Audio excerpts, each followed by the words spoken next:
Hello, this is Lawrence Susi from Luscious Laurent Honey, and I am here to show you some of the components for the hive getting started here in beekeeping. And I'll start with from the base, starting up. First thing we have is the bottom board. See that there's some wax still on there, and you can make these. All you have to do is just size an old one and dado it out, actually put a groove joint in here and just a simple piece of plywood. Some beekeepers prefer to put them in sections so that they can change out if something rots, or it's also good for ventilation for getting some of the excess moisture out of the hive. But the outside dimensions on here are very, very important, that you line these up with the size of the boxes that go on top. So this is the bottom board. Now, when we start our hive, when we first put our bees in, we're going to use an entrance reducer. And I use there's a larger one and a smaller one. When you start in the spring, you want to use your smaller one. And the reason being is because the colony is not up to its numbers, and if there are any things like any hornets or wasps or even mice might want to move in, you have the smaller entrance there that the guard bees that are at the entrance can protect it a little easier. There's a smaller area to watch, and I place that. Usually, I'll put that on some kind of a skid or some kind of a pallet that's out in the field to keep it off the ground. I don't want to have it right on the ground for moisture reasons, and I want to have it at a slight tilt forward. So if any water does get in there, it will run towards the front and it'll run out the opening. The next thing I do is I put on a brood chamber. Now I have an old, I have a box here that has some frames in it that are already drawn. I use the plastic frames now for the brood. The young will be born in here, and it's nice to have cells that are already drawn, that are already sticking out, because that means that the bees don't have to work that hard to produce the wax cells, so the queen can get right to work in the spring. She can start laying. She lays up to between 1,500 and 2,000 eggs a day, so it's nice to have these things ready to go. So this would be it's called a brood chamber, and that goes right on top. You can tell that the wax scent here is really drawn these curious bees around here in the yard. Now this is the old wooden type frame, and I keep these also just for brood. I don't use them for honey, for supers. I use these just for the brood. And you can see that there are some drone cells in here, the larger ones, and let me get a closer. If you can see the normal size ones for the workers, and if you ever see the peanut shaped ones on the bottom, that means that you got queen cells that they're producing, and that's not always a good sign. Are there any there?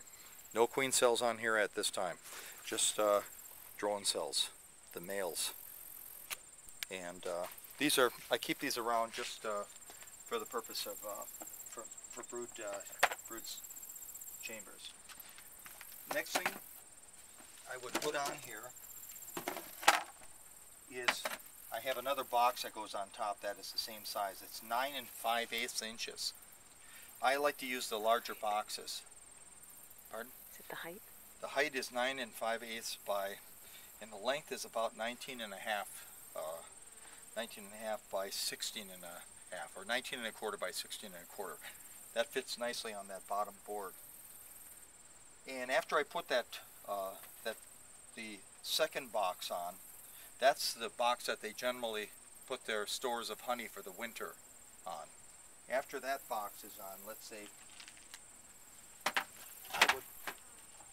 I would put a queen excluder on. Now, why do I do that? Describe what it is.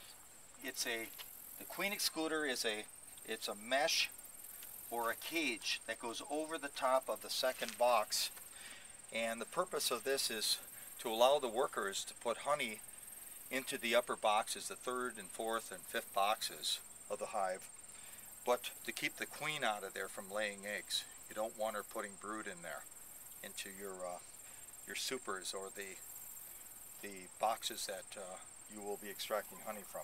So this is essential to have this.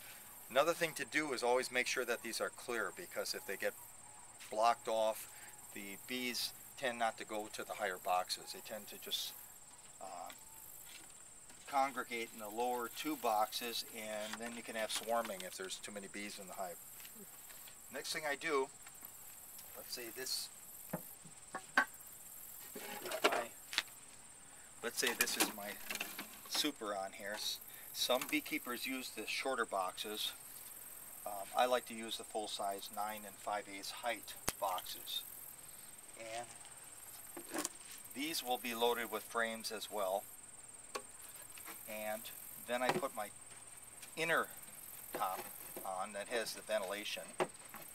You can make all these yourself. There are books out there available that you can get the dimensions, the sizes, the materials to use for it. And then finally I put my lid on. Now this is just an old lid that I have laying around, but you'll notice it also has a metal top on it. Now this should fit in here. It's an awful tight fit. This will go over the top, and it has this galvanized sheet metal over the top.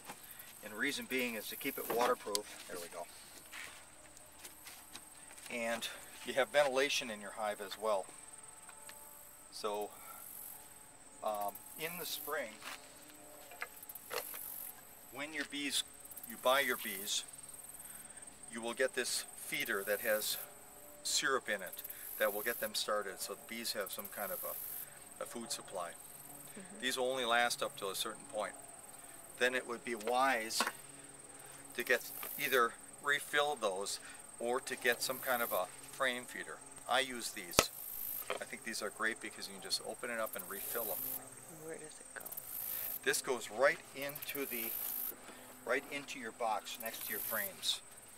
And it's wise to also have a stick inside too, so this stick floats in the syrup and the bees won't, they're not apt to drown. They can use it as a kind of a resting point.